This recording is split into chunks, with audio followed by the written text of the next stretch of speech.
Right now, getting pumped alongside the Vision twins.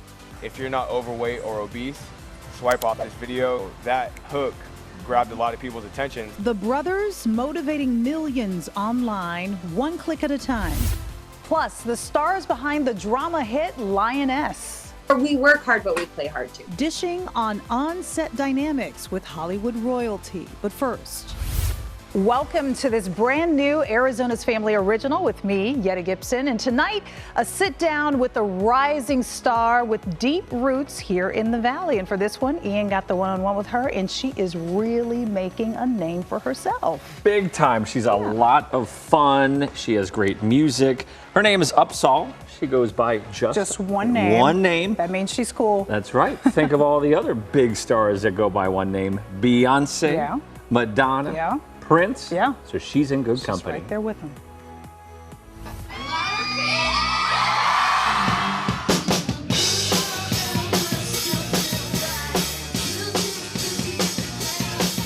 Pop, punk, rock, with a big punch of I really don't care what you think. That's Upsahl's vibe, and her fans eat it up. Hi, Phoenix. It wasn't always like this for Taylor Upsahl. She drops the first name for her music. This is my little brother when he was a little baby. Where am I? That's my mom. She's a baddie. Taylor grew up with pop star dreams in the desert, working at Captain Bill's Submarine, a sandwich shop owned by her family in Phoenix, a city she doesn't quite recognize when she's home. I come back as much as I can.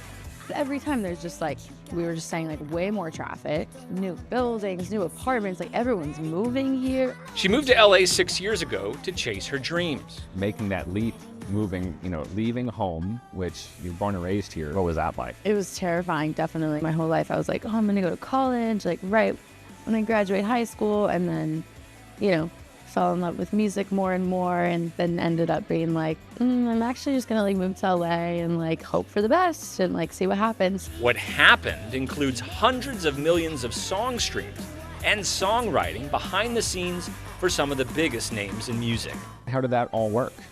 I'd met my manager at the time, Joe, who we had been kind of working together since I was still in high school. And so the second I was ready to move to LA, I called him. I was like, can you I don't know, ask some labels? And he's like, that's not really how it works, but I'll try. And that's when I met my publisher. It took discipline. That is what got me into a lot of sessions and stuff. And so, yeah, I just started doing that and started doing rounds of sessions and just meeting as many people as I could. So I just did that every single day. I wrote as many songs as I could. And then I wrote the song called Drugs, my first year of living in LA. Put it out. It did nothing.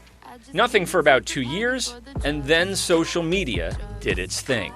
I mean, it was during COVID, and I was in Phoenix for most of COVID, and it was the night before my birthday or something. It was the best birthday present ever. And it literally just happened within an hour. I started getting sent hundreds of texts from friends being this is your song, and this is this super famous person making a video to it.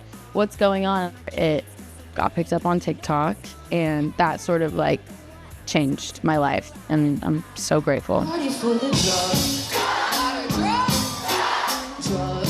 Upsahl calls it the song's second and even third life. Isn't that wild? Yeah. Well, I guess that wasn't anything. And then 2 years later, boom. It's crazy. It's honestly very comforting, because I think the shelf life of a song used to be so much shorter. It was oh, you put it out, and if it doesn't do anything in the first month or so, on to the next. I have so many songs that I've put out that haven't done anything, but that I love, and I'm there's a chance. One day, you never know. I think the only thing in my control is to just put out as much music as I can that I love, and maybe 50 years from now, it'll have its moment, For now, she's relishing in this moment. It's so good to see you. And this ride that she's on, it's a family affair. We talked inside of Captain Bill's. She opened up about the one musician who has influenced her more than any other artist, her dad. He played a really, really big role in me just getting into music, teaching me guitar, teaching me how to write songs, taking me to the studio when I was a child. Taylor's dad has played in punk bands around the valley for decades and helped write the story she's living today. My my dad would really like pull some friend favors to get me shows when I was just starting off. And so I got to play shows at Valley Bar. I got to do like my album release at Valley Bar when I was like 17 or something. And like selling out Valley Bar was like my life highlight. I thought it was the coolest thing ever. Still do. You remember? I don't remember a thing. Just kidding. All right. All right. Oh, look at this. Look at this. Good spread. This shop, her family, and Phoenix are just a few of the ingredients that make up her sound. Okay, I'm so stressed. So let me get this straight. You are on stage at Lollapalooza. This is more stressful. I've been making a sandwich.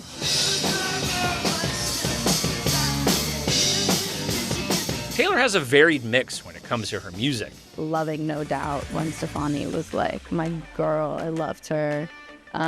Grew up listening to a lot of Weezer, some Outkast. So it was kind of all over the place. But Gwen was my girl. She was my favorite.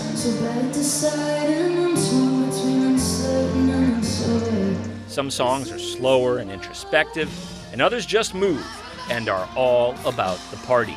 The Phoenix Tapes, a project she did last year, definitely gives that party pop feel. An ode to wild child youth raising hell during the hot and long Phoenix summers. Just reminds me of summers like at Lake Pleasant or like boating. And I think the summer is such a big part of growing up in Phoenix because it's so insanely hot that your only option is to really be outside and like do water sports and stuff. So I kind of wanted to dive into that a little bit. While she created her own music, she's also penned songs for major artists like Dua Lipa, Renee Rapp, and Demi Lovato. Is there more pride, or do you get more out of writing for yourself? It's interesting because you would think, yes, but even when writing for other people, I try to find a way that whatever we're talking about relates to me so that it still feels personal to me in some way, because I feel like the songs turn out better that way, so you can like infuse a small piece of yourself in them. Upsahl's doing big things, major festivals, and has a coveted artist development deal with Arista Records.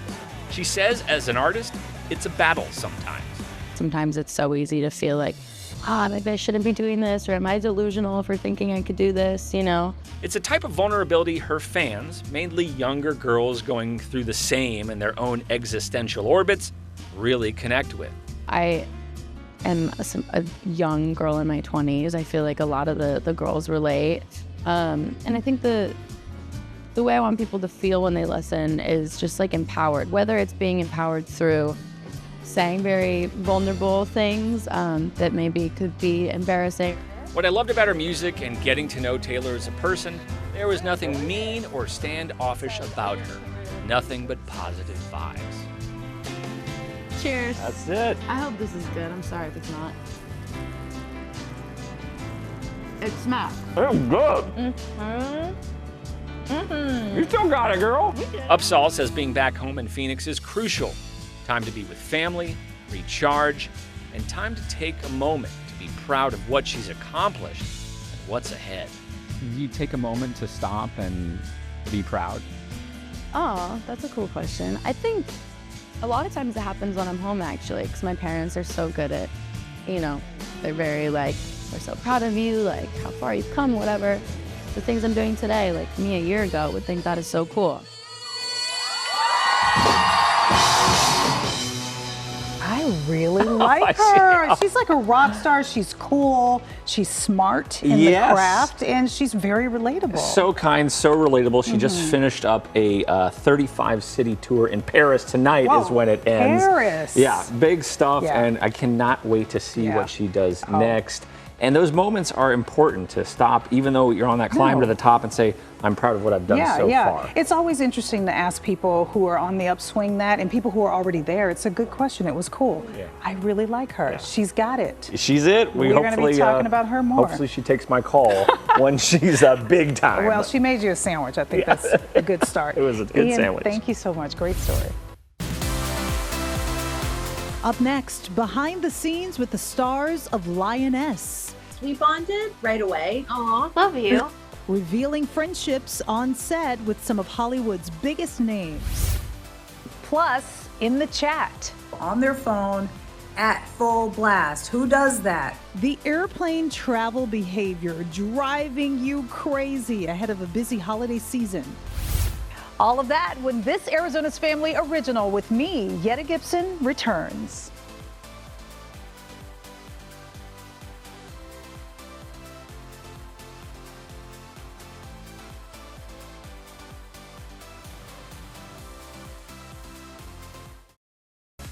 The action-packed drama series Lioness is back for season 2. This show is inspired by an actual U.S. military program.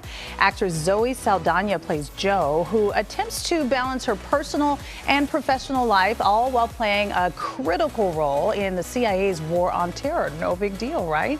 Nicole Kidman and Morgan Freeman also star in this hit series, and 2 newcomers, actresses Genesis Rodriguez and Liza de Oliveira, round out the cast. We caught up with both of these actresses who dished on what goes on between takes.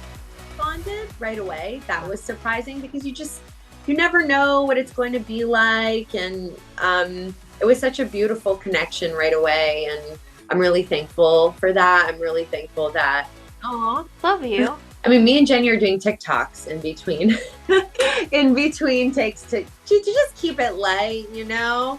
I get a lot of anxiety when I have to ask the guys to do it, so she kind of like backs me up, and so we always. We're backing each other up. So we work hard, but we play hard too, which is really special. Yeah. You can find episodes of Lioness on Paramount Plus. The season 2 finale airs December 8th. And now it's time for In the Chat. This is when we take you through some pretty hot headlines. Simone and Ian are here to dish on it all. But first, we're getting your take on social media. A question. Just saw this article on People magazine that talks about a plane passenger having to confront their seatmate for playing their TV show on their phone at full blast. Who does that? We are traveling. It is holiday season, so we're going to be on planes. I had a person pulling out their split ends, throwing them to the side. I was to the side. My question to you is the most annoying plane behavior. Let's talk about it. Have you ever been hit by split ends? Oh no. Gosh. How long was his hair? It was long. Long blonde hair, and she was splitting it even more than throwing it. Yep. Ooh. We've got so many responses on this one. Here are just a few of them. The majority of you responded with a lot of feet stuff. Oh, gosh. Bingo. People's feet on the seat behind you, removing shoes, trimming nails. Oh. What? That is disgusting. A couple of you saying your pet peeve happens when the plane lands. Quote, when people immediately get up and move toward the aisle as soon as the plane why do people do that? As soon as it touches the ground, you're not going anywhere. I could down. see if your legs were like antsy and you're like, I've been sitting for 4 hours. You just gotta stretch your legs. No, they really just. They think they're gonna move. They think they're gonna move. Right. And they're in seat 33. No, we got 32 rows before we get to you. Or the people who run. Right, like, I don't get it. Up. It's just overall annoying. I mean, I've been on some pretty pleasant flights, but for the most part, all of this stuff kind of happens, except for the toenails for me. Gross. You got any crazy stories when you're traveling? Or are you pretty like kind of numb to all the things at this point? I have 2 that come to mind. Oh. On a flight to London from Phoenix, so Ooh, we're talking 11 hours. The guy in front of me, toes out, foot up on, he was in one of those front row seats, you know how they separate the plane into sections? Yeah. He had his bare foot on the wall in front of him. Toes spread all out. It was nasty. That is gross. And has anybody had the foot right here? You know, part of the window seat. That's going to be a non-starter. Would you say something? Yes. What if a would foot you say? is touching me, we're not touching you, just right there. Close enough. It might as well be touching So me. nasty. We're not in some What do you spa. say? How do you say it, Ian? Move your nasty move that foot. That's so gross. How do you deal with it? I mean, it's going to happen. People are not going to stop popping up as soon as the plane hits the runway. So what do you do? I generally don't like to be passive aggressive, but like one time there was a woman filing her nails right next to me, and the sound was just driving me crazy. Yeah. So I very obviously put my headphones on, like I'm trying to not hear you filing your nails down. You know, one of the things that I read that I'm like, wait a minute, am I an offender? What is it? Eating like crunchy things. Like chips. I have my Doritos. There's nothing wrong with that. I gotta change my diet to fly with someone. But somebody mentioned that as a pet peeve. So do you have to bring only soft food? Yeah, I mean, if you're eating I will say corn nuts.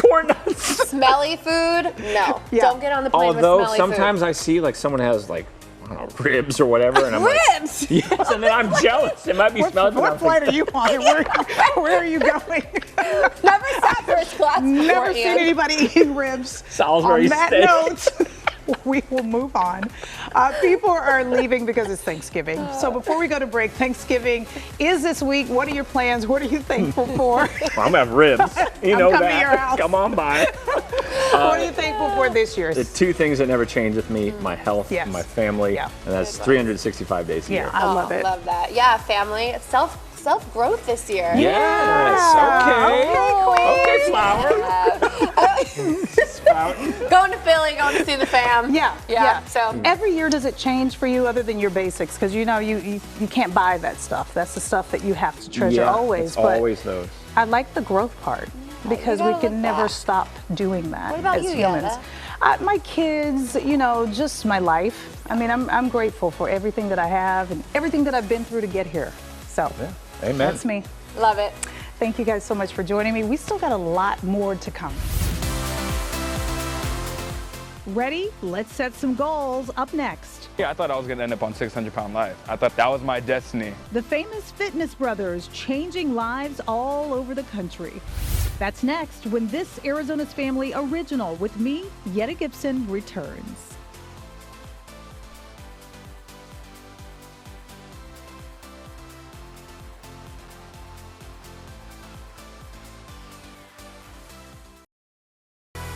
We're not done yet. Whether we like it or not, living a healthier lifestyle is top of mind for millions of us around this time of year. Just in 2024, Forbes Health found 34% of people polled wanted to lose weight going into the new year, making it the third most common resolution. Improved fitness was number one. And with the rise of social media, many turn to online fitness coaches for help. So enter two twins who call Arizona home and have a very unique story and blueprint to change lives. 5, running, 4, running, 3. Let's go, Yetta, come on. 1, let's go! Woo! Right here. Thank you. Yeah, all right. Yeah. Angelo and Calvin Sanders, known online as the Vision Twins. They put me through one of the hundreds of workouts they've become famous for. I need to go. 1, 2, 3, 4. These 25-year-olds are transforming lives one post at a time. And we started off the video sitting just like this with a ring light and a phone. And we said, if you're not overweight or obese, swipe off this video. You should not be watching this. And so that hook grabbed a lot of people's attention. That attention now reaching nearly 3 million followers on TikTok and more than 200,000 on the gram. It all started when the world was at a standstill. Because we made a TikTok and just like, what are we gonna do at home all day? We went to bed one night, told our story the night before, woke up and we had like 300,000 views. Whoa. And then we continued to tell our story. Wow, you didn't even know what you did. No, we just woke up the next day, we're like, it's happening, like we finally hit it. That story resonating with so many people online. The twins grew up in San Diego, mostly alongside their mother. Their father was sent to prison when they were only 9 years old, leaving their mother to take care of 3 boys. Giving us $5 for allowance to go get whatever we wanted. Donald's, Taco Bell, Del Taco, you name it, we had that fast food chain on our street. We tended to emotionally eat a lot. That's how you trained. We didn't really understand healthy habits. Unhealthy habits led each of them to weigh more than 300 pounds by the time they got to high school. When did you start to go, okay, we have developed some unhealthy habits and we need to start making better decisions? I had gotten a job doing landscaping with one of my football buddies at the end of my junior year of high school. I remember the day like it was yesterday. It was July 23rd, 2016, and we're digging. And I remember looking up and thinking, I wonder what I could look like by the time I graduate high school. Carrying cinder blocks, whatever it was, I turned it into a workout. Starting our senior year, I had lost about 60 pounds. And then everybody had noticed a significant difference between us. Because I wasn't doing nothing. I was hating the whole time. So you're like, wait a minute, what's going on here? For me, I thought I was gonna end up on 600-pound life. Like, I thought that was my destiny. You're the only one getting the fat jokes and being made fun of. I'm like, okay, if he can do it, Like, obviously I just have to be willing to put in extra work and make it happen. Combined, the twins lost 300 pounds and turned their pain into purpose. We started teaching our workouts with 0 people watching. Like, we'd have one person come through on the live stream and put up a fire emoji, like, good job, and then they like dip, and it's back to 0. And we're like, oh my gosh, like, nobody's watching this. And then after a few weeks, it started off like 5 people on a workout, and then like 15 on a workout. And then at the height, during COVID, the max people we had on was 1,000 people. Whoa. Now they've got big dreams for the future. We want to open up like these obesity training centers specifically for overweight people, because we know the fear of like going into the gym and like feeling like you're being looked at. But if you're around a bunch of people that are on the same journey as you, I mean, we can get anybody to lose weight. And as for the million-dollar question, What is the secret to finally getting past the mindset and losing the weight? When you're first starting, it's the food. And so if you can just remove the addiction you have behind food, and if every time you do something good, you don't celebrate with food, or every time you do something bad, you don't celebrate, like you don't cover it up with food. What do you replace it with? The biggest thing for us is like the why. Asking ourselves, why exactly am I doing this right now? So when you can answer that question, you can keep going. Yeah. Yeah. I love them. The brothers moved between many states, including Florida, Missouri, Texas, within the past few years, but they say they are likely to stay put here in Arizona for now. They are accepting new clients online from all over the U.S. Thank you so much for watching, and there is so much more online. You can connect with me on Instagram. My handle is down below. We'll see you again real soon, and have a happy Thanksgiving.